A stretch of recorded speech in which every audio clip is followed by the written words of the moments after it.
Hello students, how are you all? Sorry, I hope everyone is fine and doing well.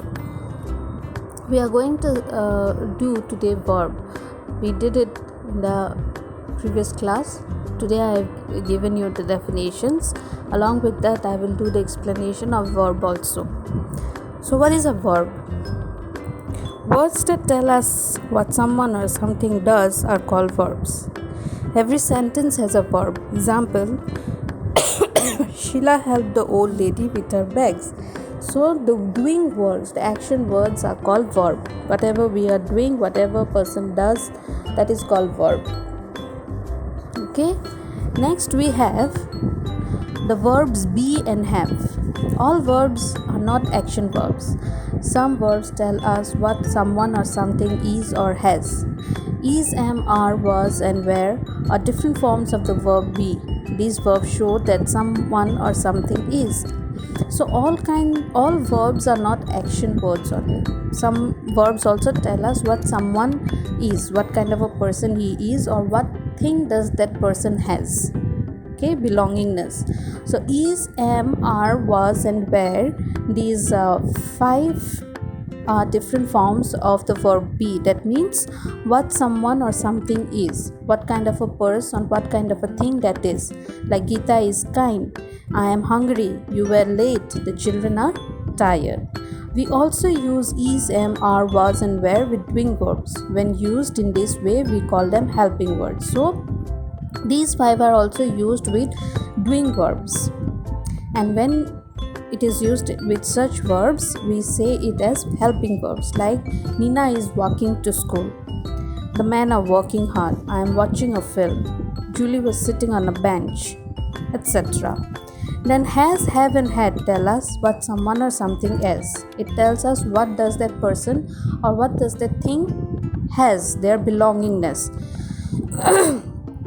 They are also used with doing verbs as helping verbs. Example, Sheila has a book, Hima and Arjun have many toys, Anu has gone home, the children have left for school.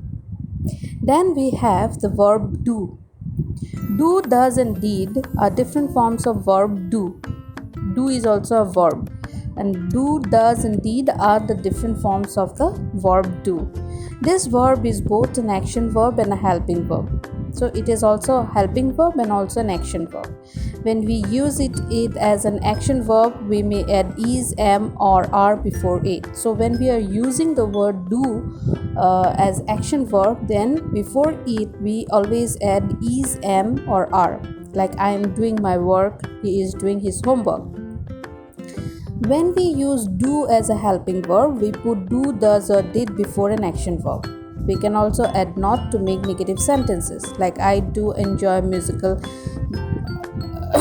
classical music, he does not like apples. We can also ask questions that need a yes or no answer by beginning a sentence with do, does, or did. Do you have any apples? Did the show finish on time? Does your mother know you are here?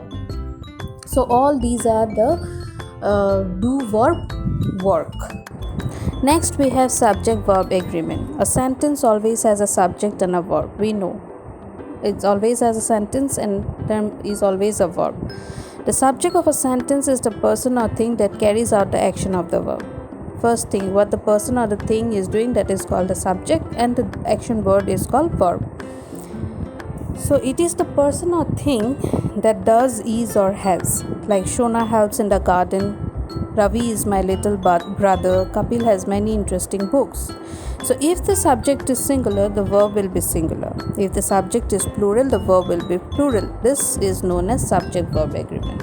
So if the subject is in singular form, the verb will be in singular form. If the subject is in plural form, then the verb will also be in plural form.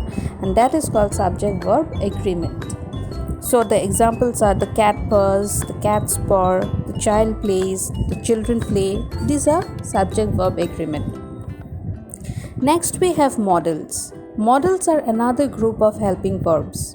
Modals are used to show ability, request, permission, possibility, command, or intention. These verbs are also used before doing verbs. Verbs such as can, could, may, should, and must are modals. So modals are also another form of helping verbs. and they are used to show request, ability, permission, possibility, command, or intention. And they are also used before doing verbs, and such words as can, could, may, should, and must are called modals. Examples: I can swim 10 laps of the pool, that is ability. May we go out to play, that's request. You can go out to play after lunch, that is permission. I may not go to school today, possibility. You must have a bath every day, command. I will take singing lessons this year, intention. So this is what the chapter is on verb. I hope you are clear with all this. And today's assignment, I have given you the definitions based on verb. So please write it down properly. If you have any doubt, you can clarify it in the evening session. Thank you. Have a wonderful day ahead.